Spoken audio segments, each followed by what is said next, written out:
So, my topic here today is code that lasts, right? So, everyone here, either maybe, designer, maybe developer, or something else.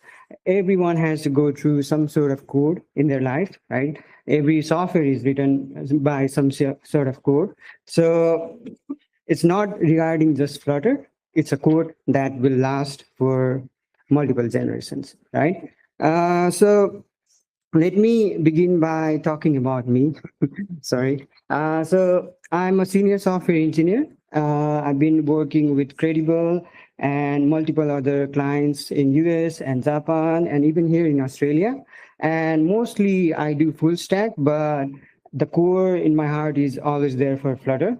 And I've been a Flutter developer since it was sort of like a beta, I guess, back, I think from 2018. So I've been using Flutter from since then. So I've been with it, with its ups and downs, if you say. And I like to code that my future me won't hit me, basically, right? So if you see a code that you have written like 4 or 5 years ago and you see, oh, there's a lot of mistakes, right? You gotta just blame yourself. So I would like to skip that. Okay, so I just want to start by basically telling you guys about my Flutter journey. So it's like you guys understand why I did what I did with clean architecture, right? So the first thing, I began my journey as an Android developer. So I worked with Java, handling all that sort of boilerplate code, adding even a single feature, you have to add a lot of callbacks, a lot of modules and stuff. So it was quite a big trouble for me, right? So then basically when Flutter was introduced by Google back in 2018, I sort of gave it a try and I really liked it. It was like really fast, really easy. You get this instant reward that when you make an UI, you see it right away, right? So instead of Android, you have to click on it, wait for it to build and all that sort of stuff. It was really instant for me, right? And after that, I built a couple of apps with Flutter. But what happened was, since it was in its like early stages and early life, right? There were no like any sort of like architecture guidelines or pattern that people would follow. Like it was just out there. It was straight normal stuff, right? So I got a lot of bugs. So it's a sad thing, but yeah, every app has bugs, right? And I had to manage it somehow, right? So what I stumbled upon was clean architecture, right? And it's basically having clear boundaries. That means it's easier to refactor. If there's something you have to change, it's very, very easy. And also changes will feel predictable, right? So you have to, like, features keep on changing, you add new enhancement, new stuff, right? So it's more predictable, right? Now, let's start with this sort of meme that says clean code, right? So people think clean code is like actually cleaning it, but it's not that, right? And clean code is always perceived as something that is like a tedious work that developers have to do, and your client just wants it done, right? Like there's always a deadline. It doesn't matter like what sort of code you write. There's always a technical debt. So in the end, you are the person who's going to manage the code base. You're the person who's responsible, not the client, right? He's obviously going to blame you for it. So this is one of the downside of not doing a clean code, right? So let's start by what are the problems that you will face if you don't apply clean code, right? So every change you do in, let's say, an app, like every change, it will feel risky. Like it will feel like if I do this, something might break, right? You will not have that confidence that you want to make another feature, you want to add something to that feature, right? It feels risky. And there would be bugs, right? Like as a developer, we want to like fast pace our development. We want to build stuff. We're not QAs, right? So we don't keep on testing what you're building, again, go and fixing it. So you have to be a bit sort of trustworthy that my code will run and there will be a bit less bugs, right? And the other stuff is, let's say a new developer joins and you have to explain them, oh, this is my code base, this is all of the work I have done for, like, let's say past 4 years, past 2 years, and basically they would say, oh no, right? It's very hard to describe what you have done for this amount of time, and it's really hard to describe if there's no architecture, there's no pattern, or there's no any stuff that you have followed, right? So one of the main causes is like why does the code get so messy? Why does it go to that level, right? So what we have is the habit of not properly separating stuff, right? So UI, state, logic, they all live together and they are mixed. They create this bunch of like a mixer stuff where you change one stuff and it will obviously break another one, right? So you don't have a clear way of separating this out, right? So there's no clear boundaries. And also, if you change something, it's unpredictable, right? You don't know where it is gonna mess up, right? So before talking about like what's the solution for this, we want to talk about what is code that lasts, right? What is something that will last for, let's say, 2 3 years, 4 5 years, right? If I write a code like basic login system, it should work for that 4 5 years. Like, I'm not gonna go back to the login system, I'm not gonna develop that again, right? So I'm gonna move on to next feature, next feature, and next feature, right? So what's something that will last, right? So the first thing is it should survive change, right? So if you do any sort of change, it should survive it. Like, it should not, like, if you are, let's say I'm working with the login feature, I won't be touching a feature of listing or a feature of profile or any sort of stuff like that. It should only be the login, right? So those changes should feel safe and should be only on those places, right? So new features, they should not also break the old ones. And the other stuff is it should be testable. And it should be testable without the UI, because a system, let's say if you have login, if you have registration, if you have just listing a number of posts, they don't depend on the UI because they all depend on the API, they all depend upon the entity, right? So it's not the UI that you are testing. You are testing if we are fetching it correctly, we are saving it correctly, and that sort of stuff, right? And the other one is easy to deliver. So let's say when clients want features, they basically think, oh, this is really hot. This is really hot right now. We want to develop this, right? But after a couple of years, it will be completely useless, right? You're not gonna go and work on that feature. That feature will be unusable, and you're just gonna leave it there, right? Because most of the time you want to keep on releasing new features, releasing new ideas, right? So those old features, they should be easily able to, you should be easily able to remove them, right? It should not impact all of the other stuff that you are doing, right? So like the code says, less breaking one thing, break five, right? So it should only break one thing, not five of them, right? Okay. So I want to introduce you guys to this guy. So he's your uncle. He's called Uncle Bob, and he's the guy who started Clean Architects, right? And the guy basically said the only way to go fast is to go well, right? So if you want to go fast, if you want to do a rapid deployment, you have to go well. You don't want to just go fast, right? So you have to go well, be within the limit, right?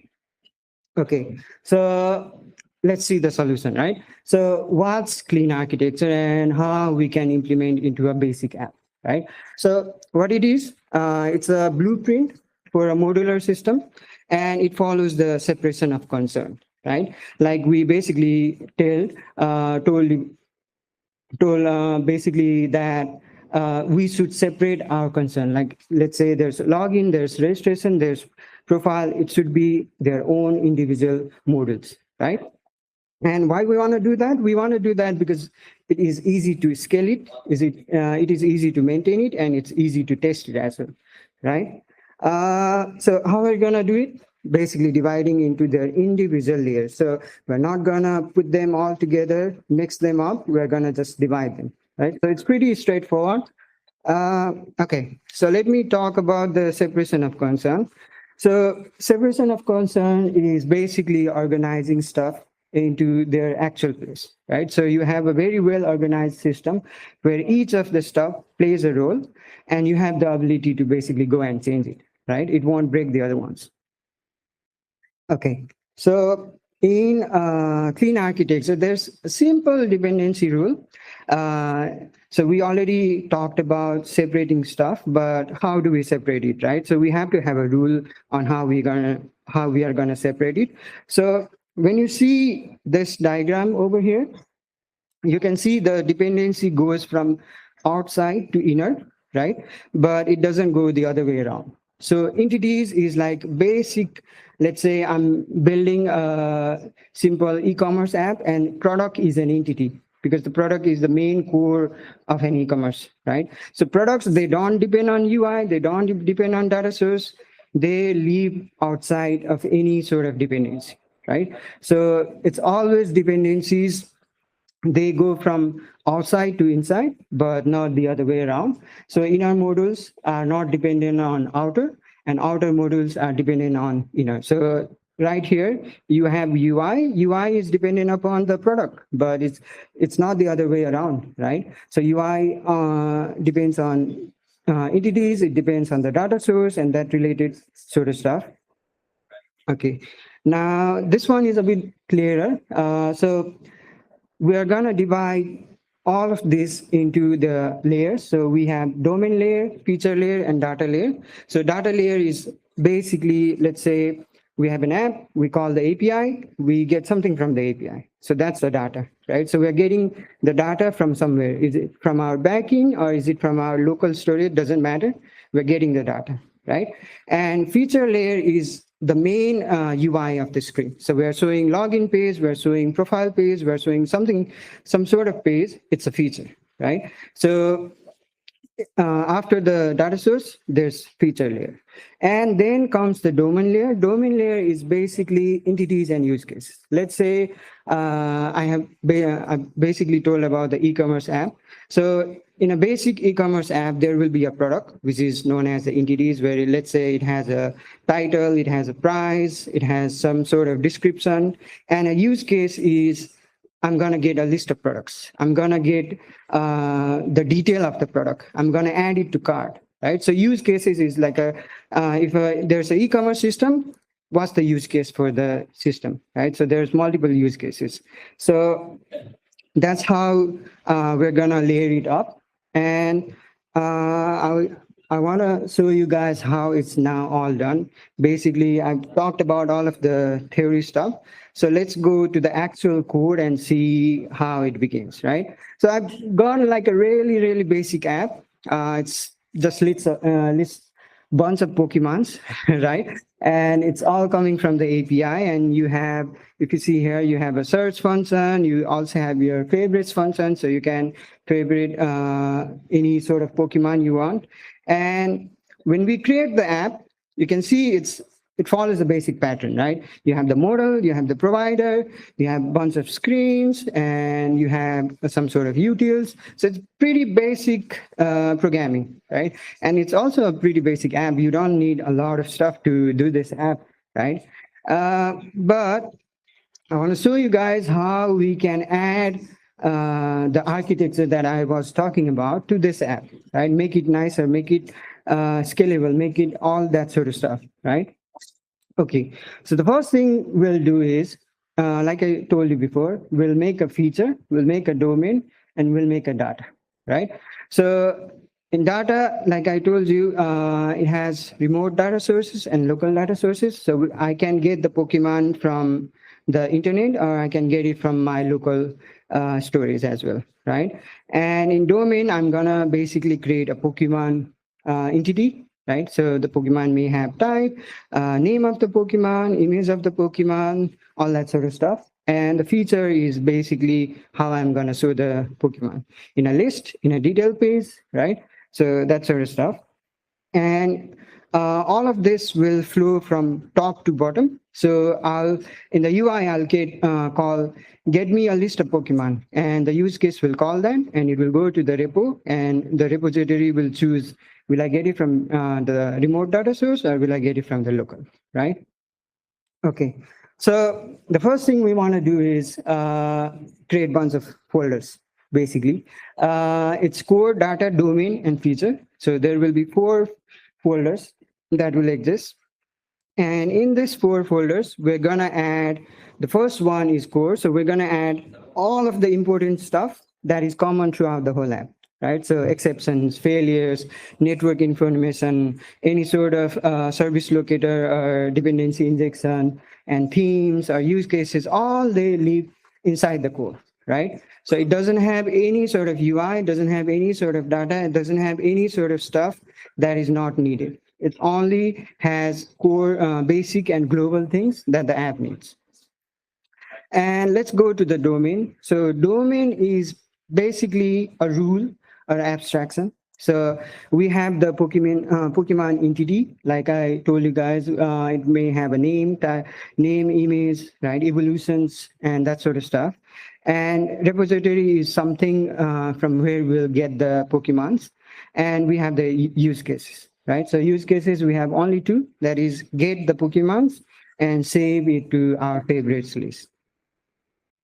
Okay, so like I told you guys, use case sounds pretty simple, but how is it gonna work, right?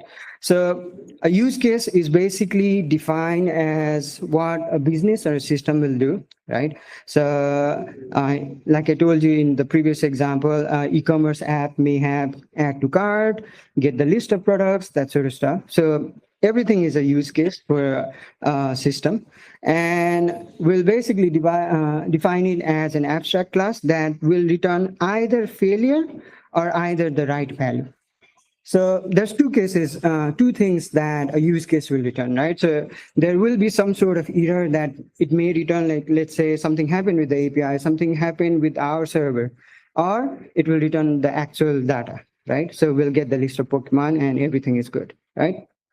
So here's a basic use case on how it gets implemented. So we have get Pokemon list use case, and we have the repo, and it implements the abstract class where we'll get a list of Pokemon entity. We don't need to send any parameters. We're just going to get it, right? And we'll get the list, and it will either return a failure or either return the list view with a bunch of Pokemons, right?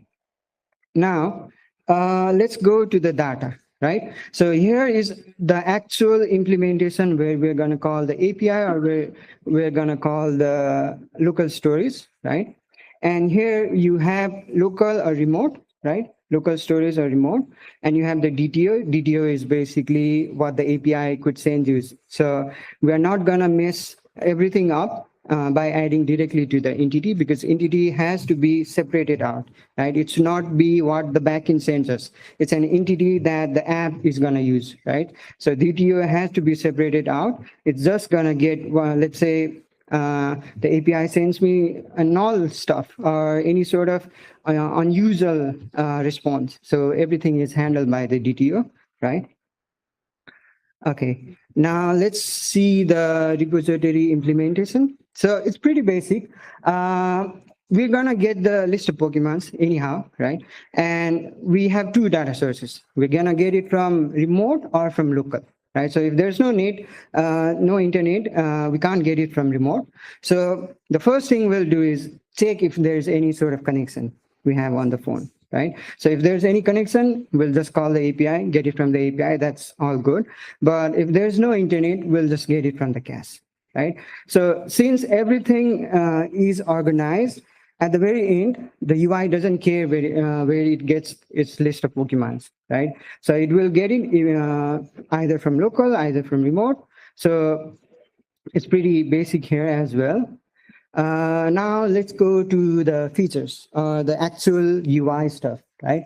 So in this case, we'll basically divide what we did before, right? So Pokemon list screen, detail screen, favorite screen, the controller where we actually handle the list of Pokemons and bunch of other widgets, right? So everyone, so the main thing here is you can see it's categorized into Pokemon. So if I want to create something else, like I want to get a list of stuff that is different than Pokemon, I can basically create a new feature. and add a bunch of screen, bunch of controller on it, right? So I don't have to touch the Pokemon stuff at all, right? So it's gonna divide that for me, right? Okay, so we've done everything, and we've added the individual layer, added so we can add bunch of features that are not dependent on the same use case. And it also helps the system to tell what it does, right? So since we have the use case, we don't actually have to say, look at the code and say, oh, we are getting a bunch of Pokemons, we are getting bunch of favorites and that sort of stuff. We can basically look at the use case and see, oh, we have a system does this sort of stuff, right? Gets the Pokemon, saves them, adds them to the favorite, right? Basic system definition can be defined by just the use case. Okay, so before I show this, I wanna show the actual app. So it sort of feels good for you guys to actually see it as well. So let me just show you the actual app. So I have the actual app. Oh, okay. So I have the actual app running here, and you can see there's the network icon right here. So the network icon will show if I have the connection, right? So it's basically connected right now to the Wi-Fi. So I have it as full green, right? But if the network is not connected, it's gonna say like a cross, right? And there's the search. I can search for, let's say, Charmander or something like that. And yeah, it's pretty easy. Most of them are basic stuff. I can add to their favorites, come here, I've added them, right? So most of the code is pretty basic, right? It's the same stuff that we did using the normal app and this one. But when you come to the hierarchy here, you can see everything is more organized, right? Everything lives under a proper hierarchy, right? So you have core, data, domain, right? And you, when you go into the actual listing page, you just call the get Pokemon data from your controller. And the controller is the one that will handle any sort of errors that we get, any sort of stuff that we get. So it's pretty basic right here. If you guys can see. So I'm gonna call Pokemon use case, and I have two options, right? So either I'll get a failure saying something went wrong, or I'll get a success, right? So it's really easy to handle the states, right? You don't have to add this try and catch all where everywhere in the UI. It's pretty simple. It's added right there where you need it, right? It's not added everywhere, and you can basically check right here. So fold will give me two results. It's either left means something has gone wrong, or right basically means right. So we got our data, right? So this is how it is set up, right? And we also don't need to like hook up everything into the controller itself, since I'm using the use case everywhere. So let's say I save a favorite Pokemon. I don't actually save it to the local storage using doing it from the controller. I save it from my data source, right? Because data source is the one that actually does the logic for me, right? So right here, when I save a bunch of favorite IDs, it will save it to the local storage, right? So I'm not gonna put the main data logic and everything on my controller. Everything lives separately, right? So let's say in the future, I'm gonna decide that I don't want to do any sort of shared preferences, or I want to use a different local data source. I can just swap it out, right? I don't have to go and touch my UI stuff, touch my controller stuff. So it's pretty easy to just swap stuff out. Uh, okay, let me go back to the presentation. So it's mm, mm, mm.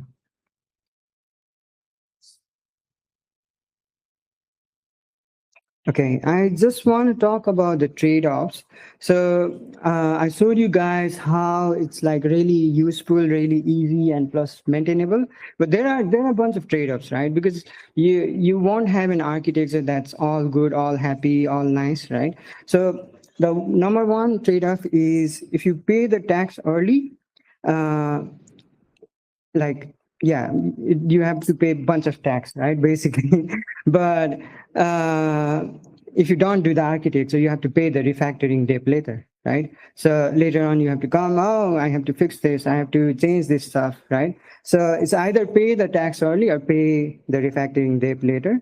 And there are costs, there are issues with the architecture, there are stuff that you may not need, right? So there's bunch of setup that you have to do, right? So it's not very straightforward. It's you have to follow a bunch of patterns, follow a bunch of rules, right? So there's a bit of boilerplate, and it feels slower in the early stage, right? It feels like, oh, I need to do this many stuff to write a basic code, right? And there's more files, and also the team should be consistent. Like if you're working with 5, 10 people, they all should know about the clean architecture, they should know why it is used. And it's also too heavy for a tiny app. So right now I showed you guys the Pokemon app, which is pretty basic, right? And it's kind of heavy for it, right? But let's think about like a big app that has 30, 40 features, right? If I followed the old basic architecture that I showed you guys, I wouldn't be able to tell where which stuff is where, right? I would have bunch of files. I would have more than 200, more than 250 files that are basically doing some sort of feature, right? Some sort of logic somewhere, right? So it would be very, very difficult for me to know what's going on.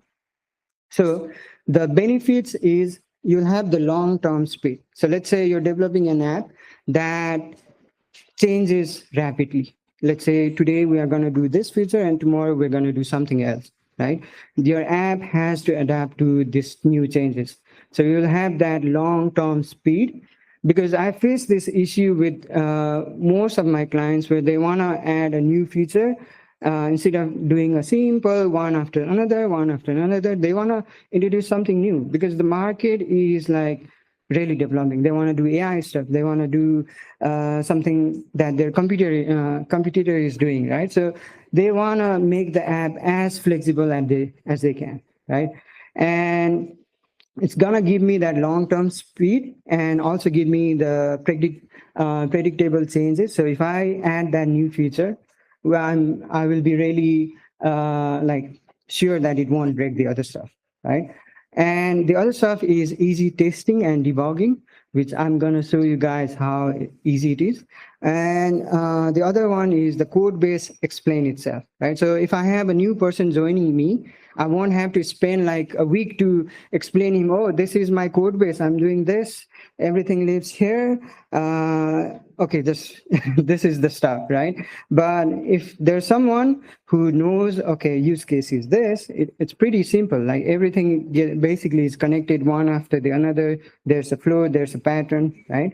And there's also this protection against framework changes. So let's say Flutter introduces something else, and we are not actually directly using the framework to do all this sort of stuff, because most of what Flutter does is change the UI stuff, changes based on widgets, and introduces new yeah, UI related stuff, right? It won't change the actual code that we write, right? So everything from data, domain, use cases, they will all remain the same. It's only the UI that may get affected, right? So it won't break the feature, right? It will only break some part of the UI, which is pretty easy to fix. And like I said here, so if you do a simple one, it's a pretty simple app. It's really you can just stick to the basic. But if it's a pretty big app, you have this client who has this vision to make a really big app that has a lot of features, it will be really easy for you to pay the architecture tax first rather than like refactoring stuff later and later and later, right? uh, Okay, so let's see where the testing is. So testing is pretty same. You just have to follow the same pattern, create code, data, domain, that sort of stuff. And you basically you can use Mockit to, let's say I want to get a list of Pokemons and I want to test if like that works. You can just create a use case, get Pokemon use case test, and you can mock it either from a local data source or from a network test and calling it through the API, right? So this is the Uncle Bob. So if there's no test, there's no beer, right? So if you guys don't do test, probably something will break, right? And probably you won't have any chill time, so no beer. uh, okay. So far, this is the conclusion that I come to. So good architecture is modular, scalable, maintainable, and testable. It's really helpful for the team to basically collab into any feature they want to do. It reduces the complexity. So if you just stick to the basic, yeah, it's gonna get complicated, and it's gonna prioritize what a software intends to do. Right. So if you have a app that shows you a list of products, shows you a list of jobs, you actually know what their use case is, right? uh, and as a developer you should know what your software does, right? So yeah, I guess that's pretty much it. Yeah, do you guys have any questions? Yeah. Thank you so much, Manish. Mm-hmm. I I get from your thanks so much all of you. Uh, I get from your mission that you see it's a very all about the isolated Mhm. one single app, right? Mhm. What about the like of code sharing across multiple apps?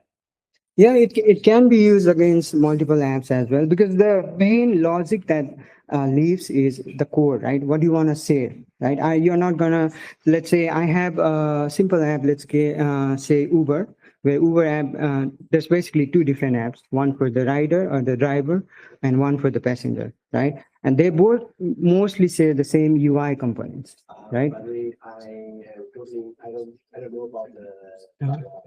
apps. So Uh-huh. I don't know about the like the package arrangement or anything Mhm. what's going to be Flutter. Oh. Do we have that kind of option that Flutter code can live Yeah, like yeah. Yeah, exactly.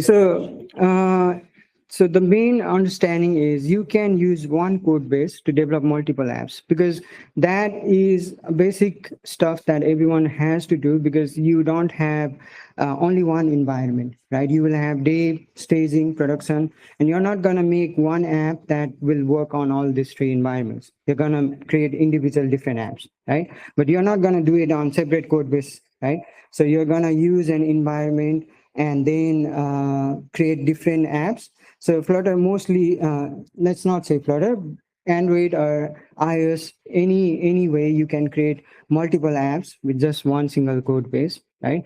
And like you said, if you have different apps that does two different things, we can still use the same code base and basically call it a different name, generate it differently, and yeah, make it work. Correct me if I'm wrong. So Hmm. what you're saying is that the brain arrangement is one single model for the multiple app Hmm. Yeah, yeah, exactly. the reference ownership of it. Yeah, So essentially people are going with that one for different multiple apps. yeah, Instead of yeah, because it's like of those you can have a multiple repo then yeah, multiple repo will only be good if you have really different features that are not pretty common at all, right? Like if you have, let's say, we have a list of products in somewhere, and this another app is only for delivery drivers, and they're not gonna use this product or any sort of stuff, right? Then it makes sense to make two different apps. But you can do most of the UI component, if it's same, you can just do it from the same code base, right?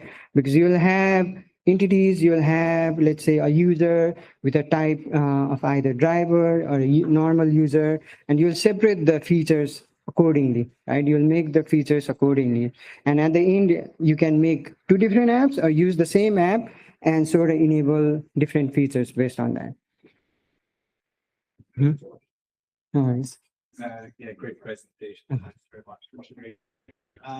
Just wondering, are you able to scaffold with like say Mhm. Gemini in VR and bits like that through Um, to get things going yeah, in yeah, yeah. that space? Yeah, so uh, AI is in a place where I would say like it's pretty good, right? It's gonna help you solve a lot of bugs, help you solve a lot of tech dead hits, but you have to make sure you don't use it for your logic, right? So any sort of generation, like let's say I want to generate a UI really fast, and I don't want to do it by hand. It's really good to use AI, any Gemini, any sort of other AI tools out there. They're gonna just give you the code for UI, right?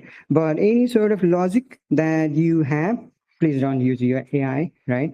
It's gonna mess thing up because I have tried to do it, and it created a lot of different issues, right? Because every time you say, oh, I want this thing, it will do that exact thing, but it will sort of miss out a couple of stuff because all of the AI, they want to win you over because they don't think for themselves, because you have to tell them, oh, I want to do this, right? And if you ask them to do something else, they will basically do it, right? But you have to be the intelligent person, because a developer is the person who's gonna at the end write the code, right? So you don't want to do a lot of generations with the AI, but it's gonna help you do any sort of boilerplate removal, any sort of UI stuff you want to generate fast, like easy. So yeah. It's more around Mm-hmm. clean architecture. Mm-hmm. Got pretty much sort of pattern that you're following to Mm-hmm. structure within the file. Mm-hmm. What I'm saying is, we use generative AI to Oh. scaffold the structure Mhm. there. Yeah, the content is very precise. What the developer that can Mhm. do with that, but it's more around putting that structure in place, getting you going, Mhm. so you can start. Yeah, there are a bunch of packages, as well as there's like a CLI tool, I think, that can help you generate all of the clean architecture stuff. So it's gonna generate you the use case, repo, all this sort of stuff.